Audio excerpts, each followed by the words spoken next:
शुभ प्रभात। जिंदगी में जप तप और ध्यान का बड़ा महत्व है और अहंकार विनाश का कारण बनता है। जप तप और ध्यान करने से व्यक्ति के अंदर मन में शांति जागृत होती है और भगवान की प्राप्ति भी होती है। जैसे कर्नाटक के हम्पी में एक साधारण सी महिला एक कुटिया पर रहती थी और वह केवल हर रोज भगवान की प्रार्थना करती, भगवान का नाम जपती और यही बात जोड़ती कि एक दिन तो मेरे घर आ ही जाएंगे। उनका नाम का जप करती, ध्यान में रहती, उनका अनुसरण करती, उनका चिंतन करती। और उस महिला का नाम क्या था? सबरी। और एक दिन ऐसा आया कि भगवान प्रभु श्री राम उसकी कुटिया में स्वयं जाकर पहुंचे और राम ने खुद होकर उसके हाथ के झूठे बेर, यानी वो चाक चाक कर दे रही थी कि मीठा है कि नहीं, वो भूल गई कि मैं खिला किसको रही हूं। इतनी ज्यादा प्रेम के अंदर वो खो गई, इतनी वो प्रेम में पागल हो गई कि उसको समझ ही नहीं आया कि मैं कर क्या रही हूं। और एक एक बेर उठाती है, पहले चखती है कि कहीं ऐसा ना हो मेरे प्रभु को खट्टा बेर चला जाए, और उठाती है, चखती है और वो उनको खिलाती है। और प्रभु भी उसको बेर को खाते हैं आराम से और बहुत खुश होते हैं। ये सबरी के ध्यान, साधना और जप का परिणाम था। ऐसे ही ध्रुव पैदा तो वो एक बड़े घर में हुए, लेकिन वहां उनके साथ व्यवहार अच्छा नहीं हुआ। उनकी मां ने उनके साथ, जो सौतेली मां थी, उसने उनके साथ व्यवहार ठीक नहीं किया। और यह सोचकर कि क्या करना चाहिए, अंतिम लक्ष्य कैसे हो सकता है, क्या बोले अगर तुझे यहां बैठना है तो तू भगवान की शरण में जा। और वो भगवान की शरण के लिए निकल पड़े। अब कहां जाए भगवान की शरण पता ही नहीं। एक सबरी किसी घर में पैदा हुई जो एकदम साधारण सा घर, जिसको आज हम बहुत ही गरीब और बेचारा घर बोल देते हैं। और एक ध्रुव है जो बहुत ऊंचे घर में पैदा हुए, लेकिन वो भी वहां से निकलकर जाते हैं और सोचते हैं कैसे प्राप्त करूं भगवान को। तो जब इच्छा और चाहत होती है तो स्वयं भगवान किसी भी दूत को भेज देते हैं, कोई भी दर्शन और मार्ग दे देते हैं। और वहां नारद जी उनके सामने रास्ते में आ गए और उन्होंने उनको मार्ग दिया, उनको मंत्र दिया कि अब तुम ओम नमो नारायण का मंत्र जाप करिए। और उन्होंने सिर्फ ओम नमो नारायण इतना तगड़ा मंत्र जाप करना शुरू कर दिया कि भोजन भी छोड़ दिया, फिर आहार भी छोड़ दिया, इसके बाद भी श्वास भी लेना छोड़ दिया। जब सब तरफ एक माहौल अलग प्रकार का क्रिएट हो गया साधना और जप के कारण, तो भगवान को स्वयं आकर उनके सामने प्रकट होना पड़ा। ये दोनों घटनाएं जप और मंत्र और ध्यान के प्रति अपनी आस्था को, अपने विश्वास को जगाती है। इसीलिए ध्रुव तारा आज आसमान में नजर आता है। आज भी किसी के बारे में कहते हैं बहुत दिनों के बारे, तुम तो ध्रुव तारा हो गए हो भाई। सबरी यानी भक्ति का अगर परिचय है तो सबरी का एक जो परिचय है वो भक्ति के नाम से हो गया है। और वहीं अहंकार के कारण से पूरा यदुवंश खत्म हुआ। यदुवंश में क्या हुआ, गुजरात की घटनाएं, जब भगवान कृष्ण ब्रज को छोड़ करके गुजरात आ गए तो पूरे उनके सारे यदुवंशी भी वहीं आ गए। अभी राजपाट सब तरफ था, बहुत बढ़िया था, सब तरफ अपना क्रम चल रहा था। तो कभी कभी बड़े घर में पैदा होने वाले बच्चों को अहंकार भी आता है, या जब भी किसी को अहंकार आता है तो उसका विनाश का कारण बनता है और वो भूल जाता है कि बड़ों का सम्मान और अपमान क्या होता है।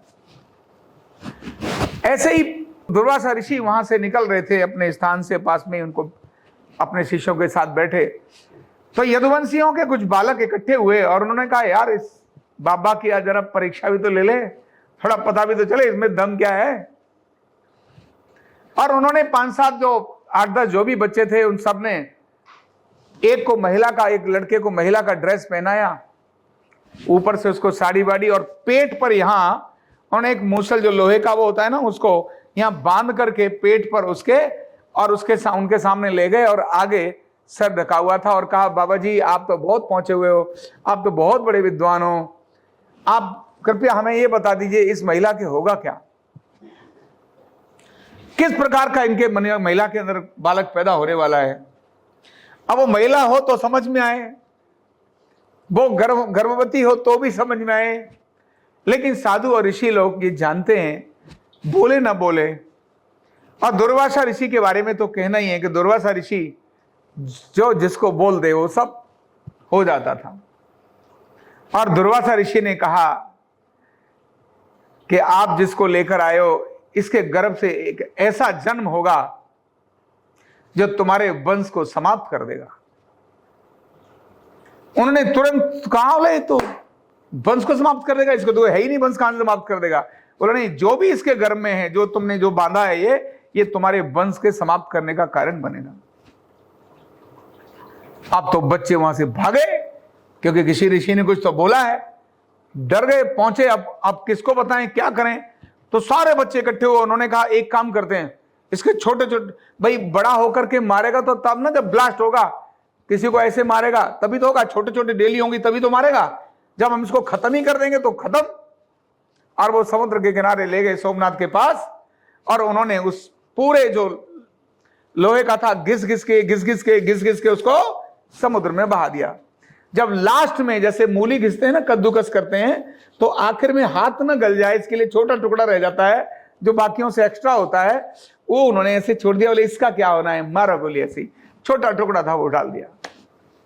वो जो घिसा था पत्थर, वो जो घिसा था उन्होंने जो बांधा हुआ था उसको, वो समुद्र में धीरे धीरे उससे वो जो घास पैदा हुई, वो इतनी बलवती और इतनी स्ट्रांग घास हुई जैसे इसके पत्ते बहुत मजबूत हुए। और वो छोटा सा एक लोहा जो रह गया था, वो उन्होंने जो डाल दिया था, उसको एक मछली ने निगल लिया था।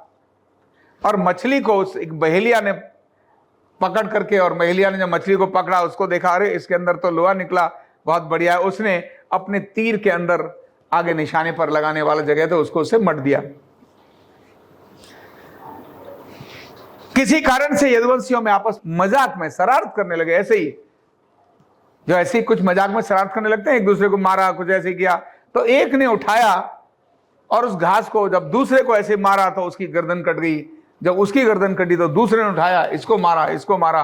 वो जो घास थी, जो उस अवशेष को घिस करके जो सारे में पैदा हुई थी, उस घास से उत्पन्न हुई, वो उस लोहे से उत्पन्न हुआ वो घास पूरे यदुवंश का सफाया करने का कारण बनी। और उन्हीं में से वो जो एक था, जो लोहा जो बचा था और बहेलिया के पास था, वह भी बहेलिया एकदम जंगल में जा रहा था शिकार करने के लिए। भगवान कृष्ण भी एक जगह पर बैठे हुए अपना जो भी कुछ सेवा करा रहे थे, उस बहेलिया ने जोर से हिरण समझ के बाण मारा और वो भगवान के पैर में लगा।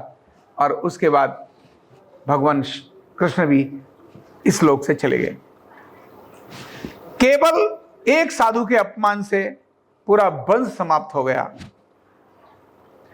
और भगवान के जप और तप से, साधना से पूरे वंश का उद्धार हो गया। इसीलिए जप तप सम्मान मान व्यक्ति की जिंदगी में कितना काम आता है। छोटे छोटे अभ्यास से व्यक्ति बड़ा, और छोटे छोटे अभ्यास से व्यक्ति छोटा होता है। अहंकार भी छोटे छोटे अभ्यास से बड़ा होता है, और सेवा भी, श्रद्धा भी, लोगों के प्रति सम्मान भी, ये छोटे छोटे अभ्यास से बड़ा होता है। जप से भी थोड़ा थोड़ा जप करते करते करते करते आपको सिद्धियां मिलने लगती हैं, और थोड़ा थोड़ा ध्यान करते, रोज नित्य का थोड़ा ध्यान आपको एकाग्रता की तरफ लेके जाता है। भगवान शिव का प्रथम जो विद्या है, योग विद्या, वो आपके अंदर घटित हो जाती है। इड़ा और पिंगला का जागरण होता है, और सुषुम्ना आपकी सिद्ध हो जाती है। तो इस तरह छोटा मंत्र का जाप, थोड़ा ध्यान, थोड़ा शांत होकर बैठना आपको सकारात्मक ऊर्जा का जागरण करता है। और इसके विपरीत नकारात्मक ऊर्जा का जागरण होता है। तो नकारात्मक ऊर्जा से बचना है तो सकारात्मक ऊर्जा पर काम करना पड़ेगा।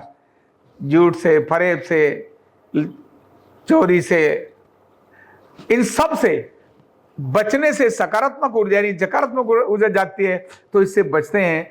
अन्यथा नकारात्मक ऊर्जा अहंकार को लेकर जाती है और मृत्यु का कारण बनती है, परिवार के समाप्ति का कारण बनती है। इसलिए ये ध्यान, जप और साधना हमारे जीवन का अंग बने, तभी आरोग्यपीठ ने इस प्रक्रिया को अपने संस्थान का एक अंग बनाया है। बहुत बहुत धन्यवाद। न्यूरोथेरेपी का कंप्लीट कोर्स सीखने के लिए जुड़िए हमारे ऑनलाइन ट्रेनिंग प्रोग्राम से और जानिए करीब 100 बीमारियों का इलाज बिना दवा और बिना मशीन के। इस न्यूरोथेरेपी ऑनलाइन ट्रेनिंग प्रोग्राम से आप घर बैठे बन सकते हैं गवर्नमेंट सर्टिफाइड न्यूरोथेरेपिस्ट। रजिस्ट्रेशन के लिए नीचे दिए गए नंबर पर अभी कॉल करें और हाँ, हमारे वीडियो को लाइक करना, शेयर करना और चैनल को सब्सक्राइब करना बिल्कुल भी ना भूलें। धन्यवाद।